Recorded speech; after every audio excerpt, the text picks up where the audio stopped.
Halo teman-teman, kembali lagi bersama Akuntansi Hub, di mana tempat belajar akuntansi bukan hanya teori, namun juga aplikasinya di dunia keuangan.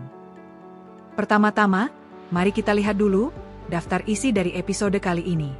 Kita akan belajar tahap-tahap dalam tahap pengikhtisaran, yaitu neraca saldo, jurnal penyesuaian, dan neraca lajur atau kertas kerja. Neraca saldo. Pengertian dari neraca saldo adalah laporan tentang saldo-saldo semua perkiraan yang terdapat pada buku besar. Jadi intinya, neraca saldo adalah kumpulan akun-akun dan posisinya saat ini berapa nominalnya. Neraca saldo terdiri dari akun aktiva di debit dan akun kontra aktiva, seperti akumulasi penyusutan dan cadangan kerugian piutang di kredit, akun kewajiban di kredit, dan akun kontra kewajiban di debit. Akun ekuitas di kredit, dan akun kontra ekuitas, seperti prive di debit, akun pendapatan di kredit, dan akun beban di debit. Tujuan penyusunan neraca saldo. Pertama, untuk memudahkan penyusunan LK. Kedua, untuk menggolongkan dan meringkas informasi dari neraca saldo dan jurnal penyesuaian, karena nantinya akan dibuat neraca saldo setelah penyesuaian. Ketiga, untuk mempermudah dan menemukan kesalahan yang mungkin dilakukan dalam membuat jurnal, karena terpampang jelas akun mana-mana saja dan nominal akhirnya berapa dari akun itu, dan apakah pada akhir periode diperlukan penyesuaian pada akun-akun tertentu. Jurnal penyesuaian. Jurnal penyesuaian adalah jurnal yang mencatat tentang penyesuaian akun neraca, supaya dalam periode akhir, nominalnya sesuai dengan yang sebenarnya. Pengertian dari jurnal penyesuaian secara detail adalah sebagai berikut. Untuk perkiraan harta dan utang, supaya pada akhir periode menunjukkan jumlah sebenarnya. Sedangkan untuk perkiraan pendapatan dan beban, supaya dalam akhir periode menunjukkan besarannya berapa. Untuk contoh pertama, menunjukkan jurnal penyesuaian untuk pemakaian perlengkapan. Akun beban perlengkapan di debit, dan perlengkapan di kredit sebesar Rp1.000.000. Lalu untuk contoh kedua, menunjukkan jurnal penyesuaian untuk realisasi pendapatan di muka ke pendapatan. Jurnalnya pendapatan di muka di debit, dan pendapatan di kredit. Hal ini dikarenakan, awalnya jurnalnya kas di debit, dan pendapatan diterima di muka di kredit. Namun apabila pendapatan sudah terrealisasi, maka di jurnal balik, pendapatan diterima di muka dihapus di debit, dan jurnal pendapatan ditambah di kredit. Untuk contoh nomor 3, menunjukkan jurnal beban yang masih harus dibayar. Misal ada beban gaji yang harusnya dibayar bulan ini, namun pembayarannya masih bulan depan. Harus di jurnal terlebih dahulu, beban gaji di debit pada beban yang masih harus dibayar di kredit. Barulah apabila sudah bulan depan, beban yang masih harus dibayar bisa dibalik ke debit, untuk dihapus, dan dikredit di jurnal kas atau bank karena sudah dibayar. Berikutnya, untuk contoh nomor 4, menunjukkan jurnal penyesuaian untuk pendapatan yang masih harus diterima. Jadi di jurnal pendapatan yang masih harus diterima di debit, dan pendapatan di kredit, nanti, apabila sudah dibayar pendapatannya oleh customer, maka pendapatan yang masih harus diterima akan dihapus di kredit, dan di debit akan tercatat kas atau bank, karena kita menerima uang. Contoh kelima, menunjukkan penyesuaian pada biaya dibayar di muka. Misal, sewa dibayar di muka di bulan ini, maka di bulan berikutnya akan disesuaikan dengan di jurnal beban sewa, tercatat di debit, dan biaya dibayar di muka dikurangi di kredit, karena biaya sewa akan disesuaikan sesuai dengan periodenya. Contoh keenam, menunjukkan kerugian piutang dagang, apabila dirasa ada piutang yang dirasa tidak akan terbayar, maka kita perlu mencadangkannya.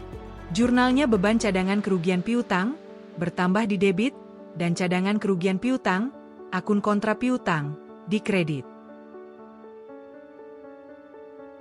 Berikutnya, untuk contoh soal nomor 7, menunjukkan jurnal penyesuaian, apabila kita ingin menghapus cadangan kerugian piutang, dan bukan hanya membebankan CKP.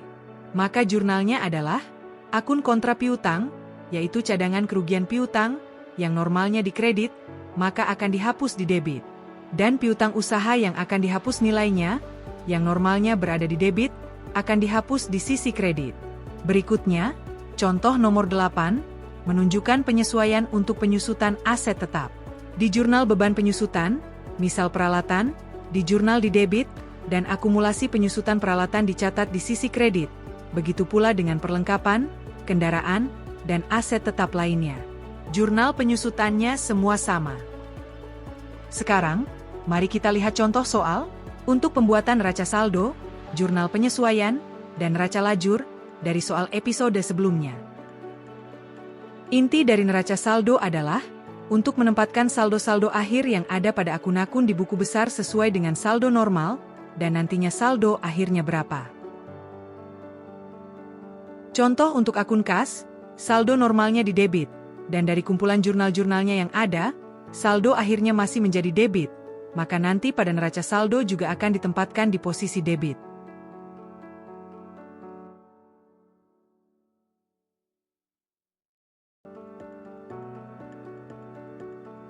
Akun berikutnya adalah modal Tuan Andik, saldo akhirnya dikredit sebesar 150 juta rupiah, maka di neraca saldo juga ditempatkan di kredit sebesar 150 juta rupiah. Saldo modal, posisi normalnya dikredit. Berikutnya, akun modal Bu Ratna, saldo akhir sebesar 50 juta rupiah dikredit, maka dalam neraca saldo juga sama, yaitu sebesar 50 juta rupiah dikredit. Berikutnya, akun sewa dibayar di muka sebesar 3 juta rupiah di debit, maka di neraca saldo juga 3 juta rupiah di debit.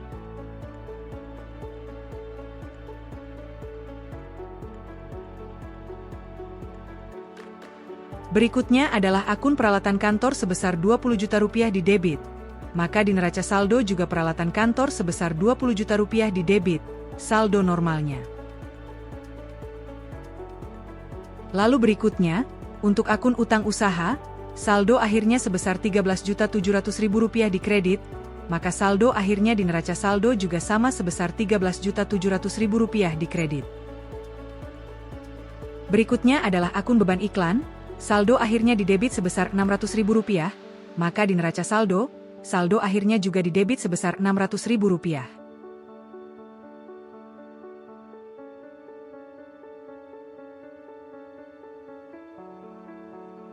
Akun berikutnya adalah perlengkapan kantor, saldo akhirnya sebesar 1.200.000 rupiah di debit. Maka di neraca saldo akhirnya juga sebesar 1.200.000 rupiah di debit. Berikutnya untuk akun piutang usaha, saldo akhir sebesar 14 juta rupiah di debit, maka di neraca saldo akhirnya juga sebesar 14 juta rupiah di debit. Berikutnya, untuk akun pendapatan jasa, saldo akhirnya sebesar 26.500.000 rupiah di kredit, maka saldo akhirnya juga sebesar 26.500.000 rupiah di kredit. Berikutnya, untuk akun beban perjalanan dinas, saldo akhirnya sebesar 900.000 rupiah di debit, maka di neraca saldo akhirnya juga sebesar 900.000 rupiah di debit. Berikutnya, untuk akun beban telepon, saldo akhirnya sebesar 400.000 rupiah di debit, maka di neraca saldo juga sebesar 400.000 rupiah di debit. Berikutnya, untuk akun beban gaji, saldo akhirnya sebesar 11 juta rupiah di debit, maka di neraca saldo akhirnya juga sebesar 11 juta rupiah di debit.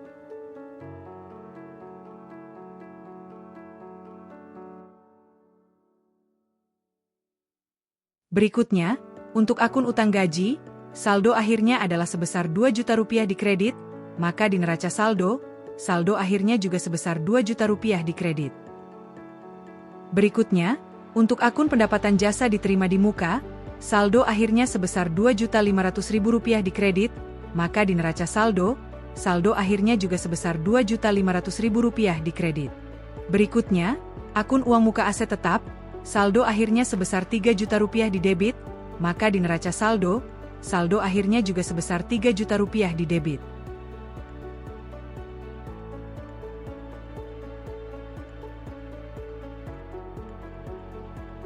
Berikutnya, akun beban listrik dan air, saldo akhirnya sebesar 600.000 rupiah di debit, maka di neraca saldo akhirnya juga sebesar 600.000 rupiah di debit. Berikutnya, untuk akun prive Tuan Andik, saldo akhirnya sebesar 5 juta rupiah di debit, karena prive akun kontra modal, jadi saldo normalnya di debit. Maka neraca saldo saldo akhirnya juga sebesar 5 juta rupiah di debit. Berikutnya, untuk akun utang lain-lain, saldo akhirnya sebesar 10 juta rupiah di kredit, maka di neraca saldo, saldo akhirnya juga sebesar 10 juta rupiah di kredit.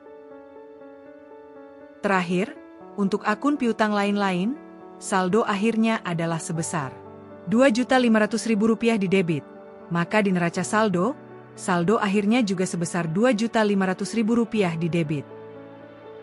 Berikutnya, kita beralih ke contoh jurnal penyesuaian.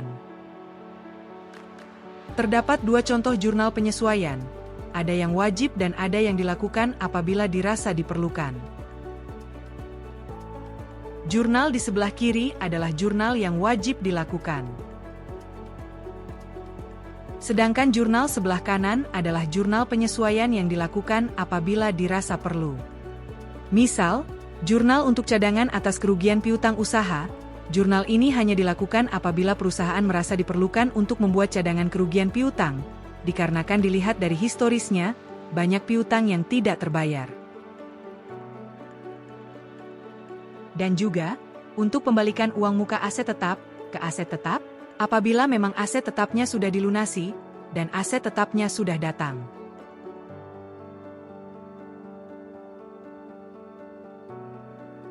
Untuk jurnal penyesuaian wajib nomor 1, ada sewa dibayar di muka, yang tiap bulannya harus dibebankan, menurut periode sewanya.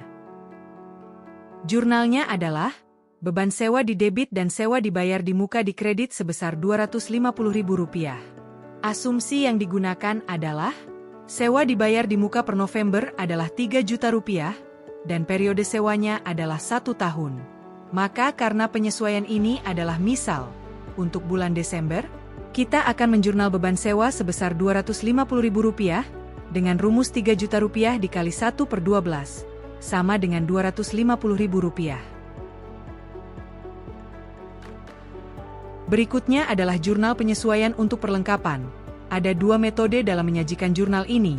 Pertama, apabila perlengkapan dianggap sebagai bagian dari aset tetap, dan inilah hal yang umumnya dipakai oleh perusahaan. Kedua, apabila perlengkapan tidak dianggap sebagai aset tetap, maka pemakaiannya akan dicatat di beban perlengkapan, dan tidak ada akumulasi penyusutan. Maaf, terdapat kesalahan dalam penulisan keterangan jurnal, harusnya untuk mencatat beban pemakaian perlengkapan.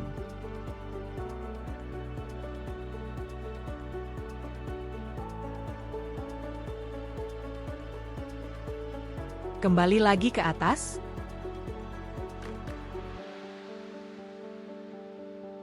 Jurnalnya adalah beban penyusutan perlengkapan di debit dan akumulasi penyusutan perlengkapan di kredit.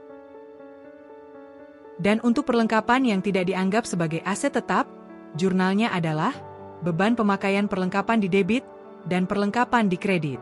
Karena pemakaian perlengkapan akan mengurangi perlengkapan.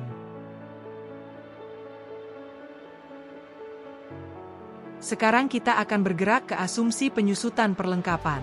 Misal, umur dari perlengkapan kantor adalah 4 tahun, maka, apabila harga perolehannya Rp1.200.000, maka beban depresiasi per tahun, Rp1.200.000 dibagi 4, adalah sebesar Rp300.000.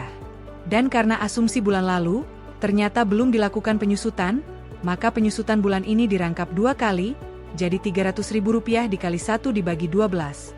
Sama dengan Rp25.000 dan ditambah Rp25.000, itulah yang akan dijurnal ke beban akumulasi penyusutan.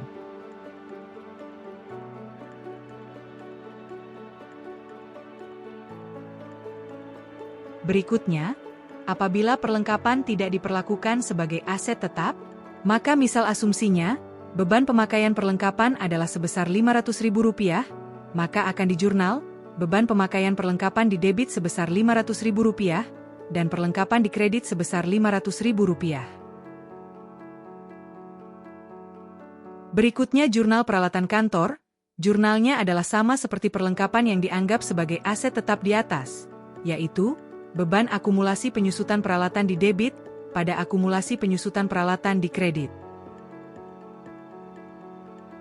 Asumsi yang dipakai adalah, Harga perolehan sebesar 20 juta rupiah, masa manfaat 8 tahun, beban depresiasi per tahun, 20 juta rupiah dibagi 8 menjadi 2.500.000 rupiah.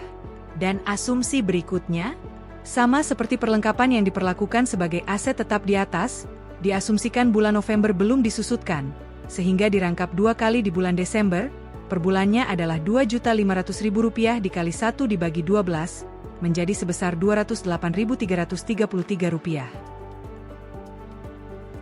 Sehingga total beban penyusutan adalah 416.667 rupiah.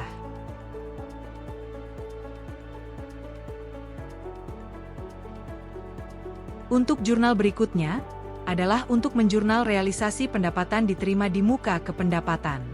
Asumsi yang digunakan adalah pendapatan diterima di muka yang bulan lalu diakui sebesar 2.500.000 rupiah, bulan ini sudah bisa terrealisasi dan diakui sebagai real pendapatan usaha, sebesar 2.500.000 rupiah, sehingga direklas menjadi pendapatan diterima di muka dihapus di debit, dan pendapatan diakui di kredit sebesar 2.500.000 rupiah.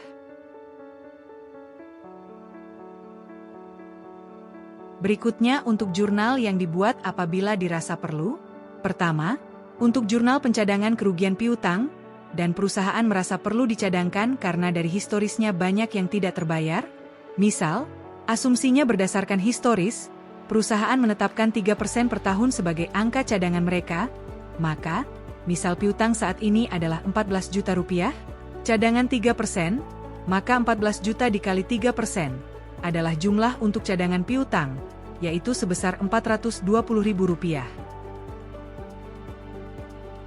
Berikutnya, apabila ternyata bulan ini, aset tetapnya sudah tiba, dan dilunasi secara full, maka akan dibalik, uang muka aset tetap yang tadinya didebit, dihapus di sisi kredit, dan akan dibayar full secara kas, sehingga tercatat kas di sisi kredit. Misal asumsinya, harga perolehan total adalah 30 juta rupiah, dan DP-nya 10% yaitu 3 juta rupiah, dan pelunasannya adalah 90%, hanya permisalan saja. Karena kalau di realitanya tidak mungkin pembagian periode pembayarannya terlalu jomplang seperti ini. Misal, apabila pelunasannya 90%, maka akan dijurnal sebagai berikut. Aset tetap peralatan sebesar 30 juta rupiah. Maaf, angka di atas masih salah. Seharusnya aset tetap terakui sebesar 30 juta rupiah. Lalu, uang muka peralatan dihapus di sisi kredit sebesar 3 juta rupiah, dan kas dibayar sebesar 27 juta rupiah. Neraca lajur. Neraca lajur adalah suatu kertas berkolom-kolom yang digunakan untuk mengumpulkan data-data akuntansi. Neraca lajur terdiri atas neraca saldo, penyesuaian, neraca saldo setelah penyesuaian, dan laporan keuangan yaitu laba rugi dan neraca. Berikutnya kita akan berpindah ke neraca lajur. Kita bisa lihat di sini. Terdapat 5 kolom di neraca lajur, 1 untuk neraca saldo sebelum penyesuaian, 1 untuk jurnal penyesuaian, 1 untuk neraca saldo setelah penyesuaian, dan 2 laporan keuangan, yaitu laba rugi dan neraca.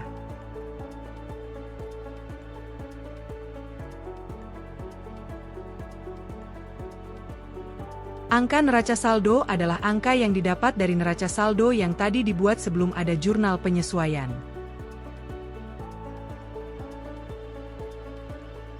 Misal kas sebesar 192.500.000, di neraca saldo di neraca lajur, juga kas sebesar 192.500.000. Dan seperti itu juga seterusnya.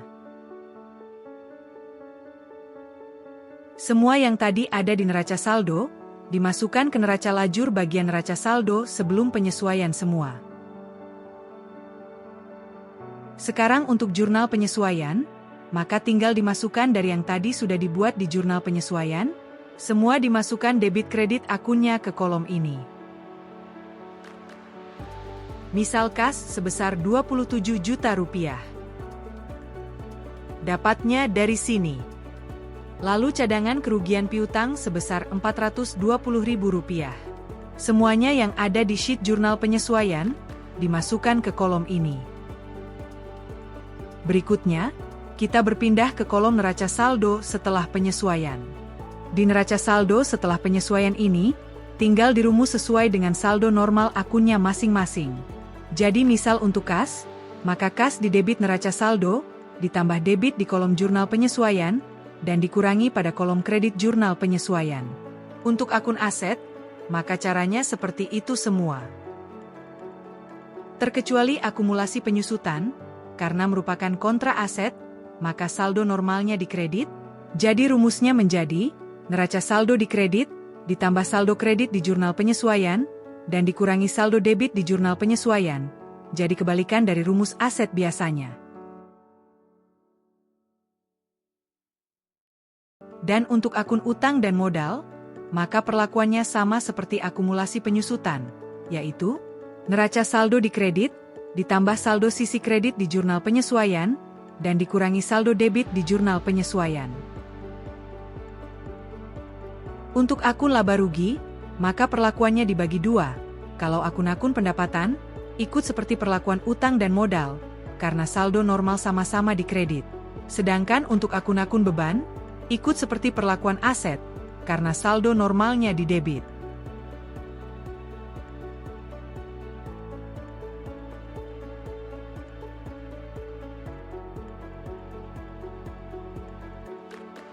Terakhir kita beralih ke dua laporan keuangan, yaitu laba rugi dan neraca.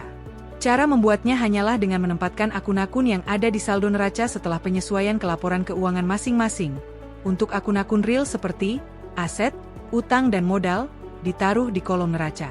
Sedangkan akun-akun nominal untuk laba rugi seperti pendapatan dan beban, ditaruh di kolom laba rugi.